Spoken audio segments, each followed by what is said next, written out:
मैत्रिणींनो नमस्कार. मैत्रिणींनो, आज आपल्या हितगुज या मालिकेतून मार्गदर्शन घेऊया. विषय आहे स्त्रियांमधील लपलेले मानसिक आजार. आणि यासाठी आकाशवाणी नागपूरच्या स्टुडिओमध्ये आम्ही आमंत्रित केलाय मानसोपचार तज्ज्ञ डॉक्टर सागर चिद्धरवार यांना. नमस्कार डॉक्टर सागर चिद्धरवार. नमस्कार. कार्यक्रमात आपलं मनपूर्वक स्वागत. धन्यवाद. डॉक्टर, स्त्रियांना त्यांच्या आयुष्यामध्ये वेगवेगळ्या बदलांना सामोरं जावं लागतं. त्यामुळे अनेक मानसिक आजार त्यांना जडण्याचा धोका हा नेहमीच असतो. तरी पण स्त्रियांमधील सर्वसाधारण मानसिक आजार हे कुठले असतात, काय सांगाल? स्त्रियांमधील मानसिक आजार बद्दल बोलण्या अगोदर आपण मानसिक आजार म्हणजे काय हे समजून घेऊया. माणसाच्या स्वभावात म्हणजे त्यांच्या भावनांमध्ये, त्यांच्या विचार करण्यामध्ये आणि पर्यायाने त्यांच्या वागण्यामध्ये अतिशय ठळक बदल होणं हे मानसिक आजाराचे सहसा लक्षण असतात. म्हणजे ते कमी अधिक प्रमाणात, थोड्याफार प्रमाणात सगळ्यांमध्येच असतात, पण त्याचा अतिरेक होणं, त्याचा तुमच्या जीवनशैलीवर परिणाम होणं, ते इतकं त्रासदायक असावं की आपल्या हातातलं काम मुश्किल व्हावं, ते मानसिक आजाराचं लक्षण होतं. म्हणजे उदास वाटणं हे जवळपास सगळ्यांना सामान्यतः होतं, पण उदासीनतेचा आजार नसतो तो. म्हणजे ती भावना काही प्रमाणात अगदी सामान्य आहे, नॉर्मल आहे, पण त्याचा अतिरेक झाला, अतिशय औदासीन्य, नेहमी सतत औदासीन्य राहिलं, कशातच रुची नाही, कशातच आनंद नाही, स्वतःवरचा आत्मविश्वास कमी, कुठल्या गोष्टीमधली रस रुची कमी होणं आणि सतत नको तेवढे मनात विचार येणं, अतिशय बरे वाईट विचार येणं, हे डिप्रेशन म्हणजे औदासीनतेच्या आजाराचं लक्षण आहे. असे सगळ्याच गोष्टींमध्ये मग मानसिक आजार वेगवेगळ्या स्वरूपाने तुम्हाला आढळून येतील. स्त्रियांमध्ये जास्त कॉमन काय तर काही आजार हे स्त्रियांमध्ये जास्त ठळक असतात किंवा जास्त कॉमन असतात. उदाहरणार्थ डिप्रेशन म्हणजे उदासीनतेचा आजार, चिंतारोग म्हणजे एन्झायटीचा आजार, मंत्रचळ किंवा ऑब्सेसिव्ह कंपल्सिव्ह डिसऑर्डर, ह्या सगळ्या आजारांमध्ये स्त्रियांमध्ये प्राबल्य जास्त आहे पुरुषांपेक्षा. आत्महत्येचे प्रमाण म्हणजे प्रयत्न करण्याचं प्रमाण हे स्त्रियांमध्ये जास्त आहे पर्यायाने. तर बरेचसे आजार असे आहेत की ज्यामध्ये स्त्रियांचं प्राबल्य जास्त आहे, तिथे स्त्रियांमध्ये जास्त कॉमनली होतं असं आहे. तर डॉक्टर, हे झाले ठळक आजार, म्हणजे जे प्रामुख्यानं स्त्रियांमध्ये दिसून येतात, म्हणजे लोकांच्या पटकन लक्षात येतं की हिला काहीतरी झालंय. पण असेही काही आजार असतात जे सुप्त अवस्थेत असतात आणि लवकर लक्षात येत नाही. तर मग हे असे लपलेले मानसिक आजार कुठले असतात? हा खरं तर खूप चांगला प्रश्न आहे आणि तुम्ही या विषयाला हात घातला, तुम्ही या विषयाचा विचार केला म्हणून मला खूप कौतुक वाटतं. कारण खूप उदासीन असणारी व्यक्ती, खूप घाबरलेली व्यक्ती हे ठळक दिसून पडते. पण बरेचसे मानसिक आजार असे आहेत की जे अन्य स्वरूपात दिसतात पण असतात मानसिक आजार. आता आपण याचं ठळक एक पहिलं उदाहरण घेऊया की स्त्रियांमध्ये पुरुषांपेक्षा वेगळं काय, तर हॉर्मोनल चेंजेस हे स्त्रियांमधले वेगळे आहेत. तर बरेचसे आजार हे हॉर्मोनल चेंजेसच्या निगडीत असतात. त्याचं एक सामान्यतः आढळणारं उदाहरण म्हणजे आपल्या भागामध्ये थायरॉइड हॉर्मोनचं प्रमाण जरा कमी राहतं. आता थायरॉइड हे मशीनमधल्या ऑइलसारखं आहे. थायरॉइड हॉर्मोन कमी झाल्यानंतर जवळपास सगळ्याच अवयवांवर, सगळ्याच प्रक्रियांवर धीमेपणा येतो, ढिलाई येते. त्याचेच तसेच लक्षणं मग मानसिक स्वरूपात सुद्धा दिसतात की तिथे औदासीन्य जास्त, शिथिलता जास्त, आळस जास्त, वजन जास्त होणं, घाबरल्यासारखा जीव जास्त होणं, हे खूप सामान्यतः आढळतात. थायरॉइडच्या करेक्शन नंतर हे सामान्यतः बरे होतात. त्याच्यासोबत काही जणींना मानसोपचाराची सुद्धा गरज पडते. आता याच्यात T3, T4 असं सहसा टेस्ट केलं जाते, ही कमी येते, किंवा TSH म्हणजे स्टिम्युलेटिंग हॉर्मोन म्हणतात त्याला, ते लेवल वाढून येते. याचा अर्थ काय की थायरॉइड हॉर्मोनचं फंक्शन, कार्य हे कमी सुरू आहे. हे एक उदाहरण झालं. दुसरं, आपल्या मासिक पाळीशी निगडीत काही मानसिक त्रास असतात. जवळपास 30 ते 40% महिलांना प्रीमेन्स्ट्रुअल सिंड्रोम म्हणजे मासिक पाळीच्या 2-3 दिवस अगोदर काही बदल होतात हे ठळकपणे जाणवतात. म्हणजे तेव्हा वैतागल्यासारखं वाटणं, जड पडल्यासारखं वाटणं, मनाचा असं असमतोल वाटतो, एकदम ज्याला सहसा स्त्रिया म्हणतात की मूड स्विंग होतात, कधी एकदमच नाराज वाटते, एकदमच चिडल्यासारखं होतं असं हो, किंवा अस्वस्थता सहसा राहते, असं फुलल्यासारखं वाटतं, त्याची शारीरिक लक्षणं सुद्धा असतात की जडपणा वाटतो किंवा स्तनामध्ये भरीवपणा वाटतो किंवा घाम आल्यासारखं वाटणं असं. तर हे प्रीमेन्स्ट्रुअल्स जे राहतात ते कधी कधी जास्त प्रमाणात झालं तर त्याला म्हणतात डिस्फोरिया, प्रीमेन्स्ट्रुअल डिस्फोरिया. तर त्याला उपचार आवश्यक असतो. तर हे मासिक पाळी जशी सुरू होते तसे आपोआप कमी होतात. पण ज्यांच्यामध्ये हे ठळकच त्रास होतात की त्यांना उपचार आवश्यक असतो. हॉर्मोनशी निगडीत असणारा अजून एक त्रास म्हणजे जसं रजोनिवृत्ती येते, मेनोपॉज येतो. हा सगळ्यांच्या स्त्रियांच्या जीवनातला अविभाज्य भाग आहे, तिथं होणारच आहे असं. पण जसं जसं मेनोपॉज येतो तर पेरीमेनोपॉझल म्हणजे मेनोपॉजच्या आजूबाजूला आधी आणि नंतर ठळक हॉर्मोनल चेंजेस होतात शरीरामध्ये, जे फिमेल हॉर्मोन्स आपण म्हणूया ते त्याचं प्रमाण अतिशय कमी जास्त होतं. तर याच्याशी निगडीत ठळक काही त्रास जाणवतात. हे जवळपास सगळ्यांना होतात. म्हणजे उदाहरणार्थ हॉट फ्लॅशेस, अगदी शरीरातून गरम वाफ आल्यासारखे वाटते, चेहऱ्यातून हातापायातून खूप घाम येतो, खूप अस्वस्थता होते, खूप गळाल्यासारखं वाटतं. जे कामं आधी सराईतपणे छान व्हायचे ते आता एकदम थोडंही केलं तरी बसून जावं लागतं असं. तसेच भावनिक बदल सुद्धा होतात. खूप एकटेपणा वाटणं, खूप अस्वस्थ वाटणं, एखाद्या गोष्टीचं खूप हळवेपणा येतो, एखादा विचार पटकन मनाला लागतो, एखादा शब्द पटकन मनाला लागतो, हे विचार पटकन मनातून निघत नाही. त्याच्यामुळे मग पर्यायाने उदासीनता येते, कुठल्या गोष्टीमधली रुची कमी होते, आनंद कमी होतो.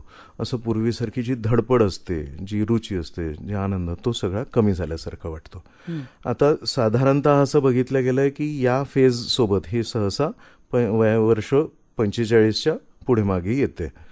तर सहसा असंही होतं की या दरम्यान मुलं मोठे होतात, शिक्षणासाठी म्हणा, कुठल्या कर्तव्यासाठी म्हणा, ते बाहेर पडतात. तर ह्यामुळे सुद्धा एकटेपणा जास्त आलेला असतो. आणि ऑलरेडी रजोनिवृत्तीच्या ताणातून एखादी व्यक्ती जात असते आणि असे जेव्हा सामाजिक म्हणजे फॅमिलीमध्ये ठळक बदल होतात तेव्हा ते थोडेसे अजून त्रासदायक जाणवू लागतात. त्याला शब्द दिला एम्प्टीनेस सिंड्रोम, म्हणजे रिकामपण येतं तिला. हा, घरट्यातून पिल्लू जसं बाहेर गेल्यावर एकटेपण येतं तसं ही स्थिती राहते. तर ही जवळपास सगळ्यांनाच त्रासदायक असतं. काही जणींना मात्र हे जास्त त्रासदायक असतं. त्याला म्हणतात की पोस्ट मेनोपॉझल डिप्रेशन. याच्यात औदासिन्य आणि घबराहट, चिंतारोग हे खूप जास्त होते. असे जर लक्षणं आढळून आले तर त्यावेळेस मानसोपचार तज्ज्ञाचा सल्ला घेणं उचित राहतं. याचं तिसरं उदाहरण म्हणजे डिलिव्हरीनंतर, म्हणजे बाळाला जन्म दिल्यानंतर जी फेज राहते ती हॉर्मोनली थोडीशी व्हल्नरेबल राहते. म्हणजे हॉर्मोन्स लेव्हल्समध्ये खूप चेंजेस झाल्यामुळे जवळपास शरीरामध्ये सगळीकडेच त्याची प्रतिक्रिया जाणवते आणि स्वाभाविकतः मेंदूवरही त्याचा परिणाम जाणवतो. त्यामुळे भावनिक बदल अतिशय ठळक होतात. यातलं एक पहिलं उदाहरण मी देतो जे खूप कॉमन आहे आणि नॉर्मली होतं. त्याला म्हणतात बेबी ब्लूज. म्हणजे सुरुवातीच्या 3-4 दिवसानंतर, म्हणजे बाळाच्या जन्माच्या 3-4 दिवशीपासून हे जास्त जाणवतं की अचानक अस्वस्थता वाटते. प्रत्येक गोष्टीची खूप काळजी, बाळाची खूप काळजी, स्वतःची खूप काळजी, अतिशय नाराज झाल्यासारखं मन होतं किंवा खूप वैतागल्यासारखं मन होतं, अतिशय चिंता होते, प्रत्येक छोट्या छोट्या गोष्टीची चिंता होते, झोप लागत नाही, भूक लागत नाही, कशावरच रसरुची राहत नाही. जेव्हा की हा सगळ्यात छान पिरियड असतो बाळाच्या जन्मानंतर. पण म्हणजे सरप्राइझिंगली, अगदी आश्चर्यकारकरित्या तेव्हा एकदम उदासीन वाटू लागतं. हे सुरुवातीचे काही वेळ असं होतं. यामध्ये थोडंसं सुरुवातीला सवय नसल्यामुळे झोपमोडीमुळे सुद्धा त्रास होतो. बाळ सतत उठतं, फीड करावं लागतं आणि ह्या सगळ्या गोष्टींमुळे सुद्धा बदल झालेला असतो. तर हे काही वेळ असं राहतं आणि कमी होतं. याला सहसा बऱ्याचदा औषधोपचाराची गरज सुद्धा पडत नाही.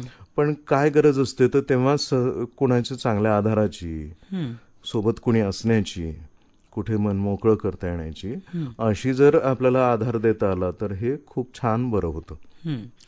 हे सगळे बदल स्त्रियांनी लक्षात घेऊन त्यावर उपचार करणं तेवढंच गरजेचं आहे. म्हणूनच हा प्रोग्राम महत्वाचा आहे. कारण हे आपल्याला माहीत असायला हवं की अच्छा असं होतं आणि असं होतं तर त्याचं नेमकं निराकरण काय करावं.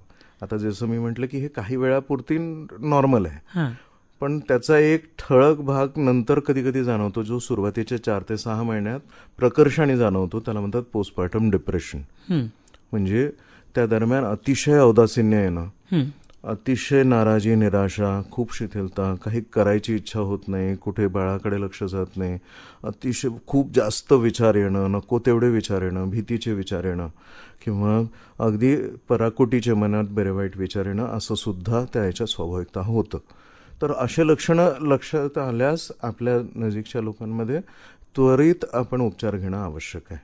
आणि तो त्या नेमक्या फेजमध्ये आपण जास्त त्याबद्दल असं कोणी वेलनरेबल असतो, म्हणजे जास्त चान्सेस आहे तुम्हाला त्या दरम्यान होण्याचे. आणि हे काही ठळक कारण असू द्या नसू द्या, म्हणजे सहसा एक कयास असा असतो की काही कारण असेल तरच डिप्रेशन होतं, म्हणजे काही अपेक्षाभंग झाला तर डिप्रेशन होतं किंवा नैराश्य काही नुकसान झालं तर मग डिप्रेशन येतं. असं स्वाभाविकता या फेजमध्ये नाही होत, ते हॉर्मोनल चेंजेसमुळे होतं. त्याच्यामुळे जरी आजूबाजूची स्थिती चांगली असली, काही ठळक कारण नसेल, तरी पण नैराश्य येणं असं शक्य आहे. आणि हे आपण सजग राहायला हवं. याचं एक अजून पुढचं स्थिती म्हणजे त्याला म्हणतात पोस्टपार्टम सायकोसिस. त्यामध्ये व्यक्ती, अगदी चांगली व्यक्ती जी आतापर्यंत अगदी व्यवस्थित होती, अतिशय भ्रमिष्ठासारखी विचित्र वागू लागते, विचित्र बोलू लागते, अतिशय संशय घेऊ लागते, प्रत्येक गोष्टीवर संशय येऊ लागतो, काही माझ्या विरोधात सुरू आहे, मला उद्देशूनच काहीतरी सगळे बदल घडत आहेत, माझ्या बाळाला धोका आहे, माझ्या जीवाला धोका, असे भ्रम, असे भास होणं हे या फेजमध्ये होतं. त्याला म्हणतात पोस्टपार्टम सायकोसिस. ह्यात मात्र अतिशय त्वरेने उपचार करावा लागतो. बऱ्याचदा अशा स्थितीमध्ये हॉस्पिटलमध्ये ॲडमिट करून ट्रीटमेंट करावं लागतं. डॉक्टर, हे तर सगळे हार्मोन्सशी संबंधित आजार झाले, पण याशिवाय देखील जे मानसिक आजार लक्षात येत नाही असे छुपे आणखी कुठले आजार आहेत ज्यावर आमच्या मैत्रिणींनी खास करून लक्ष ठेवलं पाहिजे? अगदी मॅडम, काही आजार हे ठळक असतात, ते दिसून पडतात, काही आजार हे छुपे आहेत. जसं तुम्ही म्हटलं, एक उदाहरण मी तुम्हाला देतो की आपल्याकडे कुठलं मानसिक तणाव व्यक्त करण्याची मुभाच नसते. आम्ही ज्या पद्धतीनं आपण वाढलो आहे आपले, की मला काही चांगलं वाटत नाही याला फारसा ॲक्सेप्टन्सच नाही आहे. आज मला छान वाटत नाही आहे, मला आज बरं वाटत नाही, याला फार ॲक्सेप्टन्स नाही आहे. पण जर मला मी असं म्हटलं की मला फार डोकेदुखी होत आहे, तर मात्र ॲक्सेप्टन्स असते की हां ठीक आहे बेटा, राहू दे मग काम, नंतर उद्या बघू. त्याला थोडंसं ॲक्सेप्ट केलं जातं. त्याच्यामुळे कुचंबणा फार राहते की एखाद्या व्यक्तीला काही चांगलं वाटत नाही आहे, तर ती व्यक्त करण्याची अशी मोकळी पद्धत न मिळाल्यामुळे ती कुचंबणा, तो जो त्रास असतो तो वेगवेगळ्या पद्धतीनं बाहेर पडतो. एक ठळक उदाहरण म्हणजे शारीरिक रूपाने बाहेर पडतो. आता याचं उदाहरण कसं की कित्येक जणींना असं होतं की काही ना काही शारीरिक त्रास होतो. सगळ्यात कॉमन पोटाचे विकार जाणवतात, खूप ॲसिडिटी होणं, खूप कॉन्स्टिपेशन म्हणजे बद्धकोष्ठ होणं किंवा खूप जास्त गॅस ट्रबल होणं असं. तर या संबंधी सहसा प्रथमोपचार हे फॅमिली फिजिशियनकडून होतो. तिथे जर समाधान नाही झालं तर मग स्पेशलिस्टकडे जातात. असंच श्वसनाच्या बद्दल की श्वास लागल्यासारखा वाटतो तर मग श्वसनरोग तज्ज्ञांकडे जातात. डोकेदुखी असतं तर त्यासाठी प्रथमोपचार केला जातो. पाठदुखी राहते, असे बरेचसे त्रास असतात की ज्यासाठी प्रथमोपचारामध्ये सगळ्या तपासण्यांमध्ये सगळं नॉर्मल येतं, तरी पण त्रास मात्र तिथे कायम असतो. तर तेव्हा त्यांना सांगितलं जातं की हे ताणामुळे असू शकतं, स्ट्रेसमुळे असू शकतं. पण आता तिथे स्थिती अशी अवघड असते की ते मान्यच केलं जात नाही. मी तर सगळे चांगले कामं करताय, मी घर चालवताय, मी सगळे व्यवस्थित निर्णय घेताय, मग मला काय धाड भरली, मला काय झालंय असं. पण हे असे बरेचसे त्रास, बरेचसे मानसिक ताणतणाव हे शारीरिक रूपाने बाहेर पडतात. यांना मेडिकली अनएक्सप्लेन्ड सिम्पटम्स म्हणतात. म्हणजे पाहायला गेलो तर कोणतीच अशी टेस्ट नसते की जी एक्सप्लेन करू शकेल की इतक्या प्रमाणात त्या व्यक्तीला हा त्रास असावा. तर सगळ्या टेस्ट रिपोर्ट नॉर्मल, त्यामुळे जे बरीचशी डॉक्टर शॉपिंग होऊन जाते. यांच्या समजात नसेल आलं तर आपण दुसऱ्या डॉक्टरना दाखवूया, तिसऱ्या स्पेशलिस्टना दाखवूया, ही तपासणी करूया. तर अशा त्रासांमध्ये काय होतं की तपासण्यांवर खूप भर राहतो, अतिशय तपासण्या केल्या जातात. असं आहे, याला म्हणतात सोमॅटायझेशन, म्हणजे मानसिक ताणतणाव फक्त शारीरिक रूपाने बाहेर पडणं. तर आता ते व्यक्ती त्यामध्ये इतके एनग्रॉस्ड असतात की इतक्या गुंतलेल्या असतात की जणू सगळं जगच पूर्ण शरीरात येऊन थांबल्यासारखं असतं. म्हणजे जगात जो आनंद होता, जी रुची होती, तन्मयता होती, त्यात तुम्ही सहभागी व्हायचे, ते सगळं कमी होऊन तुमचा रोग पूर्णतः शरीरावर येऊन जातो. आता याची नेमकी अडचण अशी होते की आपण अशा गोष्टींना नोटीस करावं लागतो की ज्या सामान्यतः होत्या, नॉर्मली होत्या, त्याला आपण प्रत्येक गोष्टीला आपण आजार समजू लागतो. म्हणजे उदाहरणार्थ तुम्ही श्वास किती वेळा घेता हे तुम्हाला माहित नसतं, हे आपोआप सुरू असतं. पण घाबरलेला व्यक्ती अतिशय जास्त मोजू लागतो. श्वास वर येतोय, खाली जातोय, कसं अटकतोय, किती वेळा होतोय, अटकत तर नाहीये. त्याच्यामध्ये इतकं जास्त पाहिलं जातं की ते आजारासारखं भीतीदायक वाटतं. हे आजार शारीरिक लक्षणं असतात, पण कारण मात्र मानसिक त्रास असतो, असं बहुतांशी जणांमध्ये आढळून येतं. तर शारीरिक उपायानंतर म्हणजे जी स्टँडर्ड ट्रीटमेंट आहे, आता उदाहरणार्थ श्वास लागण्यासाठी, ॲसिडिटीसाठी, डोकेदुखीसाठी, पाठदुखीसाठी जी स्टँडर्ड लाईन ऑफ ट्रीटमेंट आहे ती दिल्यानंतर सुद्धा काहीच आराम होत नाही. तिथे मात्र आपल्याला शंका यायला हवी की याच्या मागे आपला ताणतणाव तर नाहीये.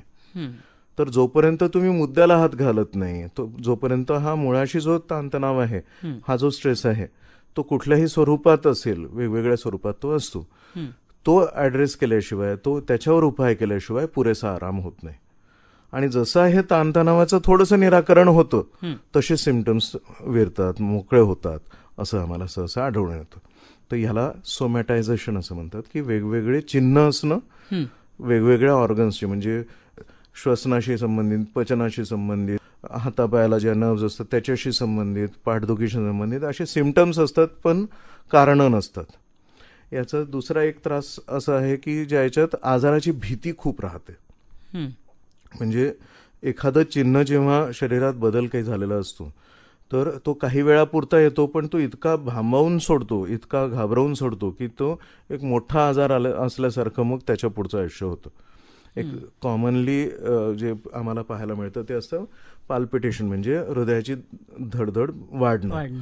आता याबद्दल जसं एकदा पहिल्यांदा ते स्वाभाविकपणे अतिशय आउट ऑफ द ब्लू अचानक झालेलं असतं, त्याच्या संबंधी ताबडतोब जाऊन टेस्ट केलं जातं की नाही नाही मला अटॅक तर नाही आहे, मला काही होत तर नाही आहे. सहसा भीती ही हार्ट अटॅकची असते, पण ते नॉर्मल असल्यानंतर सुद्धा भीती कमी होत नाही. त्याच्यामुळे सगळ्याच पुढच्या आयुष्यावर परिणाम होतो.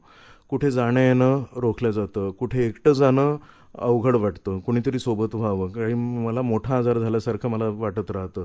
इतकी भीती राहते की माझा विश्वास राहतो सगळ्या गोष्टींवर, मी इथे जाणार नाही, मी इथे काही थांबणार नाही, मला माझ्याच घरी बरं वाटतं असं. म्हणजे इव्हन डॉक्टर कोणी सुट्टीवर असले तरी पण धाकधूक ही राहते, धडधड होते असं. तर ही जी भीती राहते, ही जी एन्झायटी राहते, ही शरीराबद्दलच्या म्हणजे आजाराबद्दलची अतिशय धास्ती, म्हणजे हा पण सुद्धा एक आजार आहे. शरीराच्या आजारांबद्दल भीती असणं हा सुद्धा एक आजार आहे. आणि ह्यात ग्रस्त असणारे सगळेजण तुमच्या माझ्यासारखे चांगले फंक्शनिंग असतात, आपलं घर चालवतात, कामं करतात, पण आतमध्ये नुसती भीतीने पछाडलेले असतात की केव्हा काय होईल माहित नाही. त्याच्यामुळे आनंद सगळा आयुष्यातला कमी झालेला असतो. तर मला सगळ्यांना आवर्जून सांगावं लागतं की असं जर आपल्यामध्ये किंवा आपल्या नजीकच्या लोकांमध्ये असेल तर ओळखा की जिथे अतिशय धास्ती असते, अतिशय धास्ती. त्यामुळे हे ओळखायला हवं. काही जणांमध्ये काही ना काही कारणाने थोडंसं जाणतेपणी अजाणतेपणी आजाराचा आव आणला जातो, एखादी सुटी हवी असेल तर हे सुद्धा मानसिक आजारांमध्ये त्याचा अंतर्भाव होतो. म्हणजे डॉक्टर नेहमी शारीरिक लक्षणं दिसत असली तर शारीरिक आजार असेल असं नाही, तर ते मानसिक आजाराचंही लक्षण असू शकतं. अगदी बरोबर. म्हणजे याची परीक्षा आपण कशी करायला हवी की त्याबद्दल तुम्ही प्रथमोपचारानंतर किंवा प्राथमिक चाचण्यानंतर ते सगळे जर नॉर्मल येत असेल आणि तरी तुम्हाला त्रास होत असेल तर मात्र आपल्या ट्रीटिंग डॉक्टरला विचारा की याशिवाय अजून काही आपल्याला, मला हे ताणाचं तर लक्षण नसावं की मी त्याच्यासाठी उपचार घ्यायला हवा का, किंवा कमीत कमी जर समोरचा व्यक्ती कोणाला सुचवत असेल तर ते अगदी मी काय वेळी झाली आहे काय, मला काय कळत नाही का, असं प्रतिक्रिया न देता त्याच्यावर जरा शांतपणे विचार करा की बऱ्याच दिवसापासून मला जर ताण आहे तर हे त्याचं व्यक्त करण्याचा तरीका असू शकतो. त्याच्यामुळे मी ट्रीटमेंट घेतलेली अजून चांगलं. तर डॉक्टर, हे सगळे आजार थोडे तरी लक्षणं देतात, पण काही आजार असेही असतात की ते त्या ज्या व्यक्तीला होतात तिलाच ते ओळखता येत नाही, असेही काही आजार असतात का? हो ना. आणि आपल्याकडे एक त्याचं खूपच प्रचलित असं उदाहरण आहे की अंगात येणं. काही ठराविक वेळी, काही ठराविक जागी, काही ठराविक व्यक्तींना अगदी भान हरपल्यासारखं होतं. त्यात असं जाणवतं की मी न बोलता दुसरं कोणी बोलत असावं. आता त्यावेळेस अंगात कुणी देवी किंवा अंगात कुणी आत्मा असं संचारल्यासारखं वाटतं, होत नाही पण वाटतं. विशिष्ट जागी घेऊन जाणं, तिथे काहीतरी अघोरी उपचार करणं, हे प्रकार भरपूर होतात. पण तो सुद्धा मानसिक आजाराचा एक प्रकार आहे. याला पजेशन स्पेल असं म्हणतात, की माझ्या जागी दुसरं कोणीतरी मला पजेस केल्यासारखं, म्हणजे माझ्यावर सार्वभौमत्व असल्यासारखं कोणी दुसरं बोलणं, दुसऱ्या भाषेत बोलणं, दुसऱ्या आवाजात बोलणं, हे असे उदाहरणं राहतात. म्हणजे काही वेळापुरतं असं राहतं. त्या व्यक्तींनी थोडंसं जागं झाल्यानंतर त्या व्यक्तीचं म्हणणं असतं की असं मला काहीच लक्षात नाही, मी हे करतच नव्हते. म्हणजे त्या व्यक्तीचं त्या वागण्याशी स्वतःपासून असं वेगळं केलेलं असतं, म्हणून याला डिसोशिएटिव्ह आजार म्हणतात. म्हणजे त्यापासून मी वेगळी झालेल्यासारखी. तर असं बऱ्याच जणांचं होतं. लहान मुलांमध्ये कधी वाचा गेल्यासारखी वाटते, काही जणांना एकदम श्वास लागतो, धाप लागते आणि एकदम बेशुद्ध पडल्यासारखं होतं. हे खूप कॉमन उदाहरणं राहतात की बेशुद्ध पडणं, तर तेव्हा काहीच सेन्सेशन नसतं, कोण उचलतंय कोण ठेवतंय काहीच लक्षात राहत नाही. पण जर तपासण्या केल्या तर अगदी सगळं नॉर्मल येतं. हे सुद्धा मानसिक आजाराचे वेगवेगळे लक्षण आहे. काही जणांना काही वेळापुरतं मी काय बोलले ते आठवत नाही, त्याला एमनेन्सिया म्हणतात, की काही वेळापुरतं मी कुठे काय निघून गेले लक्षात येत नाही, असं काही जणांमध्ये राहतं. तर हे सुद्धा मानसिक आजाराचे वेगळे लक्षण आहे. काही जणींमध्ये तर काही थोडेसे ऐकायला अगदी नवल वाटेल असे किस्से आढळतात, की काही वेळापुरतं मला काही केल्याशिवाय चैनच पडत नाही अशा एक त्रास असतो. म्हणजे काही जणांमध्ये तुम्ही बघितलं असेल की स्वतःचेच केस काढण्याचं, उपटण्याचं एक उपद्व्याप होतो, की राहवतच नाही, मला स्वतःचं केस काढल्याशिवाय राहवत नाही. मग त्या व्यक्तीचं टक्कल होईपर्यंत पण ते थांबवताच येत नाही. त्याला आम्ही म्हणतो इम्पल्स कंट्रोल इश्यूज. म्हणजे मला एक विचार येतो आणि तो मला थांबवताच येत नाही, त्याच्यामुळे काहीतरी वेगळंच प्रतिक्रिया होते.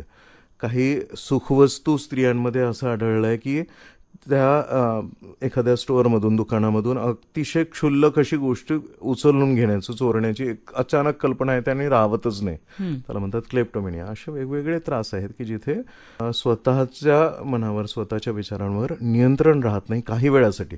बाकी वेळ हे व्यक्ती अगदी चांगले परफेक्ट असतील, पण काही ठळक गोष्टींसाठी हा कंट्रोल सुटतो. हे सुद्धा मानसिक आजाराचे वेगवेगळे लक्षण आहे. डॉक्टर, आजकाल व्यसनाधीनता ही स्त्रियांमध्ये खूप वाढीस लागलेली आहे. म्हणजे अगदी ड्रिंक्स असो, सिगारेट असो, तेव्हा या व्यसनाधीनतेचा मानसिक आरोग्याशी काही संबंध आहे का?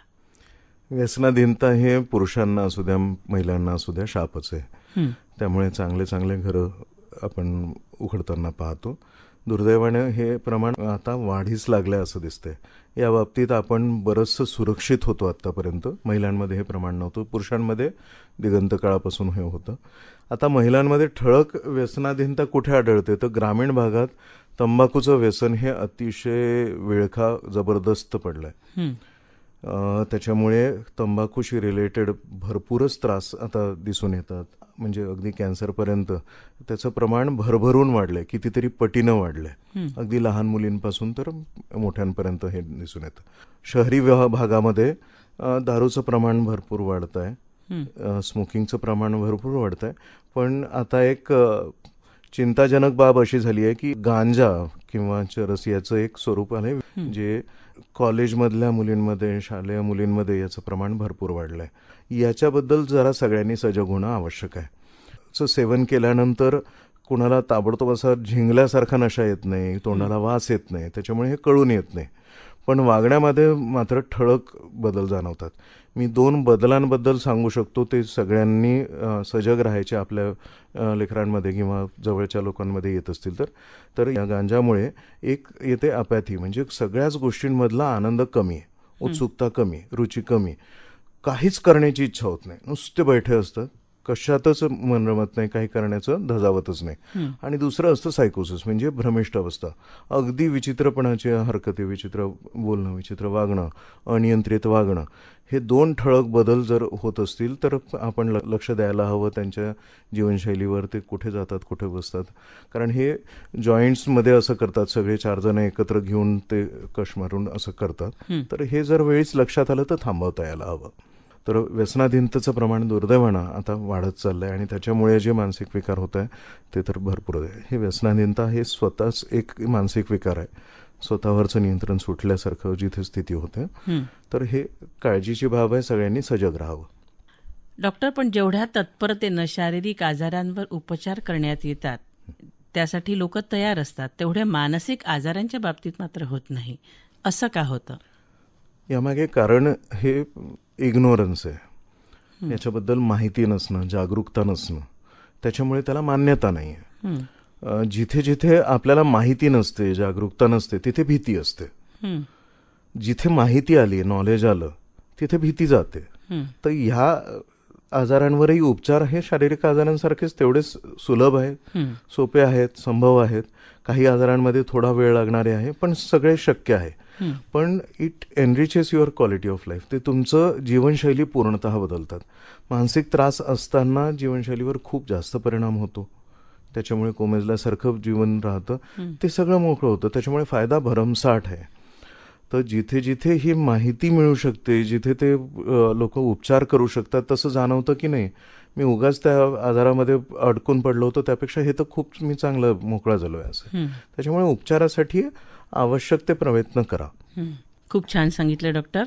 तर जाता जाता आमच्या मैत्रिणींना या छुप्या मानसिक आजारांबद्दल कुठली काळजी त्यांनी घ्यायला पाहिजे, काय सांगाल आपण? मी म्हणेल की सगळ्यांना एकमेकांना आधार देणं हा सगळ्यात छान उपाय.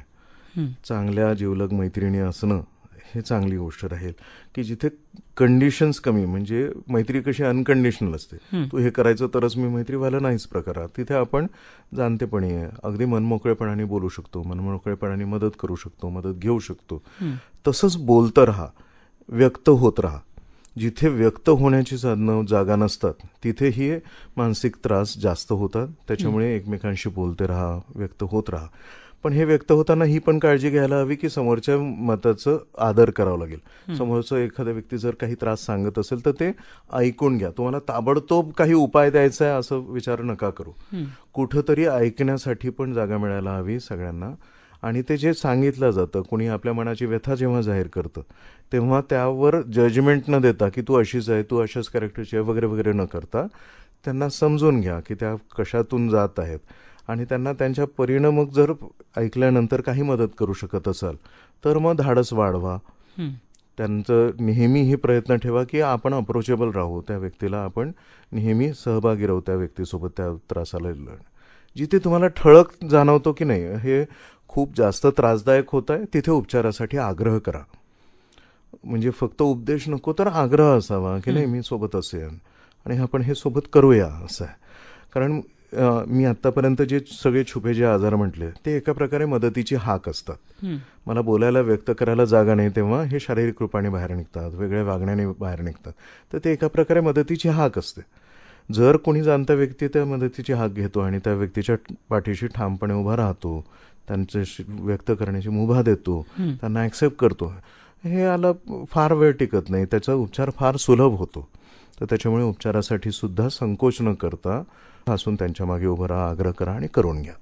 खूप छान सांगितलं डॉक्टर. तर डॉक्टर सागर चिद्धरवार, आज तुम्ही इथं आलात आणि स्त्रियांमध्ये लपलेले मानसिक आजार याविषयी इतकं छान मार्गदर्शन आमच्या मैत्रिणींना केलं, त्याबद्दल आकाशवाणी नागपूरतर्फे मी आपली खूप खूप आभारी आहे. धन्यवाद. नमस्कार. नमस्कार.